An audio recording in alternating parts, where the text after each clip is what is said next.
Welcome back everyone. In today's video, I want to show you how to half swipe on Snapchat so you can read a message without the other person knowing. To half swipe, open up your Snapchat app on your phone. Now go to your message tab by tapping on the chat tab at the bottom. On this screen, to see a message without notifying the other person, find the contact who you want to half swipe. Now take your finger and press and drag the person's emoji to the right side of the screen. Keep hold of it as you move to the right and do not lift off your finger. Don't long press on the contact as you will then see this extra option appear. Or don't single press as this will open up the message.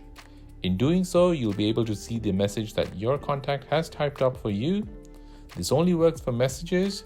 You won't be able to see snaps using this way. Once you've read the message, swipe back to the left of the screen and then lift your finger off. And that is how to half swipe on your Snapchat app so you can read a message without the other person knowing.